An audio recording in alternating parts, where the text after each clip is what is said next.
Hello and welcome to another LeetCode solution video. This is problem number 28. Find the index of the first occurrence in a string. This problem we are given two strings, needle and haystack. Return the index of the first occurrence of needle in haystack, or -1 if needle is not a part of haystack.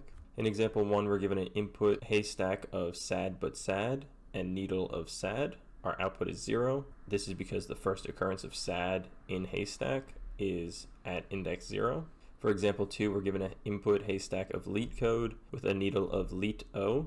The output for this problem is -1, as LeetO did not occur in our haystack. Let's go through an example. For this example, our haystack is hello world and our needle will be low. So for this, we're going to iterate through our haystack string, looking to see if the next characters are equal to low. And we can find the length of our needle at the beginning, which is equal to 3. And as we're going through our haystack, we can check to see if our next 3 characters are equal to our needle. So starting from the beginning, our next 3 characters are HEL, which is not equal to low. Then our next 3 are ELL, which are not equal to our needle. Then our next 3 are LLO, not equal to our needle. And we'll just continue through, and now we have our next 3 characters are LOW. And as we are iterating through our haystack, we can keep track of our current index in our string, and at this point we're at 3, so our output for this would be 3. Let's jump into the code. To start off, we can check to see if our needle is empty, and if it's empty, we'll just return 0. Next, we'll want to get the length of our haystack and needle.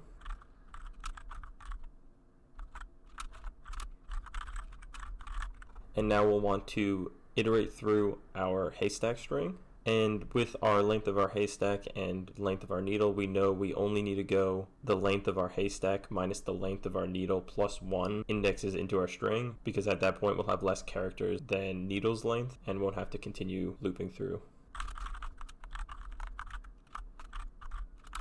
And now we'll check to see if the next number of elements equal to the length of our needle string is equal to our needle string. And if they're equal, we can just return our current index.